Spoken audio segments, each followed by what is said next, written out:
इथं वाकड पोलीस स्टेशनला आम्ही सगळेजण आलेलो आहोत. आमचे पदाधिकारी आणि खास करून महिला पदाधिकारी कालपासूनच पीडित परिवाराबरोबर तिथं आहेत. सकाळीसुद्धा ते होते. आम्हाला सातत्याने ते सांगत होते की काय आत्ताची परिस्थिती आहे त्यांची, आमची, सगळ्यांची, आणि ज्या चिमुकण्याहून तिथं अन्याय झालेला आहे त्यांच्या परिवाराची सुद्धा भूमिका हीच आहे की काही झालं तरी हा जो चुकीच्या प्रवृत्तीचा अन्याय करणारा माणूस आहे त्याला आत लवकरात लवकर टाकलं पाहिजे. पोलिसांनी टाकले आणि तो बाहेरच आला नाही पाहिजे अशी आमच्या सगळ्यांची भूमिका आहे. त्यामुळे पोलिसांशी बोलून चर्चा करून काही अडचणी आहेत का, परिवाराशी पण बोलणं झालं, पोलिसांशी पण बोलणं झालं. पोलीस या बाबतीत चांगलं काम करत आहेत. त्यांचा पाठपुरावा चांगला आहे. ज्या ज्या गोष्टी करायला पाहिजे त्या सगळ्या गोष्टी त्यांनी तिथं केलेल्या आहेत आणि परिवारातल्या लोकांचं सुद्धा मत आलं की नाही, आम्हाला योग्य अशी वागणूक पोलिसांकडनं तिथं दिली जाते. फक्त जो नराधम आहे त्याचा जो मुलगा आहे तो गुंड प्रवृत्तीचा असं आम्हाला कळलेलं आहे. त्यामुळे कुठल्याही परिस्थितीमध्ये मुलींच्या परिवाराला, मुलींना म्हणजे कोणालाही तिथं दबाव उद्या आला नाही पाहिजे याची दक्षता पोलिसांनी घ्यावी अशी विनंती त्यांना तिथं केलेली आहे आणि आमचा पाठपुरावा या बाबतीत नक्कीच सुरू राहील. प्रवृत्ती जी आहे ती वाढत चाललेली आहे. माझा नसरापूर अशाच पद्धतीने जुना माणूस, म्हातारा माणूस त्यात समोर आता देखील तशीच परिस्थिती. नाही, ही प्रवृत्ती अतिशय वाईट आहे, चुकीची आहे. तुम्ही जर बघितलं तर दिवसाला 24 अत्याचार तिथं महिलांवर त्या ठिकाणी आपल्या महाराष्ट्रामध्ये होत आहेत आणि लहान मुलींच्या बाबतीत बोलायचं झालं तर 10 ते 12 केसेस दिवसाला मुलींच्या बाबतीत, लहान मुलींच्या बाबतीत पॉस्कोच्या आपल्या या महाराष्ट्रामध्ये होत आहेत. विषय एवढाच आहे की पोलिसांनी या बाबतीत कारवाई केली पण सगळ्याच विषयांच्या बाबतीत लगेचच कारवाई केली जाते असं नाही. त्यामुळे कारवाई करत असताना सुद्धा एक अशा विशिष्ट पद्धतीची कारवाई जर झाली जेणेकरून एक संदेश जाईल बाकीच्या इतर लोकांना की या विषयाच्या नादी लागलेलं योग्य नाही आणि जो कायदा पाहिजे ना तो जरा कडक पाहिजे. कायद्याकडे बघून सुद्धा लोकांची भीती वाटली पाहिजे. पण कायदा आपल्या या महाराष्ट्रामध्ये जो आहे त्याच्यामध्ये जो बदल व्हायला पाहिजे तर आम्ही जो शक्ती कायदा व्हावा याची जी मागणी करत आहे ते दुर्दैव असं त्याच्या बाबतीत विलंब सरकारकडनं केला जातो, नाही तर दुर्लक्ष केलं जातं. अधिवेशनामध्ये सुद्धा आम्ही अनेक वेळा हा मुद्दा घेतलेला आहे की शक्ती कायदा ते कडक कायदे आणि कडक याच्यासाठी काही भूमिका आणि त्याच्यासाठी कायदा हा सरकारकडनं होणं लवकरात लवकर फार महत्त्वाचं आहे. आता पिंपरी चिंचवडमध्ये कचरा डेपोची एक दुर्घटना घडली, 3 जणांचा मृत्यू झाला.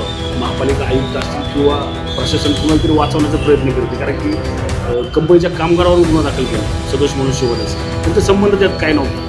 महापालिकेचे अधिकारी त्यांचं फक्त निलंबन त्या ठिकाणी केलं. कुणाला तरी वाचवण्याचा प्रयत्न करते असं वाटतंय. 100% याच्यामध्ये कोणाला तरी वाचवण्याचा प्रयत्न केला जातोय. आमचे जे सर्व पदाधिकारी आहेत या बाबतीत पाठपुरावा करत आहेत. त्यांच्याकडे भरपूर असे काही पुरावे तिथं मिळालेले आहेत आणि लवकरच आम्ही या बाबतीतली एक प्रेस कॉन्फरन्स पिंपरी चिंचवडमध्ये घेणार आहोत. मोदी आणि शरद पवार साहेबांची एक भेटीची चर्चा जोरदार सुरू आहे. काय मदत तुमची काही दिवसांपूर्वी झाली होती ती नक्की अशी चर्चा की एनडीएत सामील होण्याची. बघा, पवार साहेबांनी स्पष्ट केलेलं आहे की काही झालं तरी NDA बरोबर आम्ही जाणार नाही आणि पवार साहेब गेले 65 वर्ष NDAच्या विचाराच्या नाही तर भाजपच्या विचाराच्या विरोधात तिथं काम करत आलेले आहेत आणि मग एवढ्या महत्त्वाच्या टप्प्यामध्ये पवार साहेब अशी वेगळी भूमिका घेते हे जर लोकांचं मत असेल नाही तर काही लोकांच्या मनामध्ये सुद्धा येत असेल तर हे चुकीचं आहे. पवारसाहेब नेहमी पुरोगामी विचार, शिवशाहू फुले आंबेडकरांचा विचार पुढे घेऊन गेलेले आहेत. ते कधीही भाजप नाही ते NDA बरोबर तिथं जाणार नाही. जी भेट झाली त्याच्यात शेतकऱ्यांचे काही मुद्दे पवारसाहेबांनी घेतले होते आणि त्याच्याचबरोबर आपल्या सगळ्यांना माहिती पवारसाहेबांचा एक असा स्वभाव आहे की जर देशात नाही तर महाराष्ट्रामध्ये एखादी अशी घटना घडत असेल जी चिंताजनक आहे तर लगेचच्या लगेच पवारसाहेब वेळ घेतात. या देशामध्ये युवांवर जो काही अन्याय होत होता, नीटचा पेपर जो फुटला होता त्यासाठी जे आंदोलन झालं होतं त्या अनुषंगाने पवारसाहेबांनी त्या भेटीमध्ये सुद्धा चर्चा केली असं आम्हाला कळतं आहे. कुठंतरी मार्ग निघाला पाहिजे. म्हणजे विरोधी पक्ष नेता म्हणून राहुल गांधीजी चांगलं काम करतायत, आक्रमक आहेत. एका बाजूला आंदोलन तिथं सुरू होतं. पवारसाहेबांनी भूमिका घेतली की चर्चा करून काय मार्ग निघतोय का आणि या सगळ्या गोष्टींमुळेच आणि युवांच्या आंदोलनामुळे त्या सगळ्या गोष्टींना यश आलं आणि धर्मेंद्र प्रधानला तिथं माघार घ्यावी लागली नाही तर तिथं त्यांना राजीनामा द्यावा लागला. निमंत्रण देखील दिलेलं दिसतं. 12 वर्ष विरोधी पक्षाला जमलं नाही ते युवा पिढीने करून दाखवलं राजीनामा आणि चांगली गोष्ट आहे, स्वागत केलं पाहिजे. कुठल्याही युवकाने नाहीतर युवकांच्या संघटनेने नाहीतर युवक एकत्रित येऊन जात-पात धर्म सोडून फक्त भारतीय म्हणून जर एकत्रित आपल्या एखाद्या विषयासाठी येत असतील आणि तो जनसमूह इतका मोठा झाला की अहंकारी सरकारला झुकावं लागलं, ही चांगली गोष्ट आहे. त्या गोष्टीचं आपण स्वागत केलं पाहिजे. सुरुवातीपासून या गोष्टीचं आम्ही स्वागत करत आलो आहे, पाठिंबा देत आलो आहे. पण तुम्ही जर सत्ताधाऱ्यांची भूमिका बघितली, सुरुवातीपासून त्यांनी या गोष्टीचा विरोध केला आहे, टीका केली. दुर्दैव असं की धर्मेंद्र प्रधानचा राजीनामा तर घेतलाच या युवांनी, पण हे घेतल्यानंतर आत्ता भाजपचे काही मोठे नेते मंत्री ज्या पद्धतीने या युवांवर टीका करतायत, ज्या पद्धतीने या आंदोलनाला चुकीच्या पद्धतीने त्या ठिकाणी बोलत आहेत, दाखवत आहेत, हे खरंच दुर्दैवी आहे असं आपल्याला म्हणावं लागेल. नितेश राणेंनी टीका केली, ती फार चुकीची टीका होती.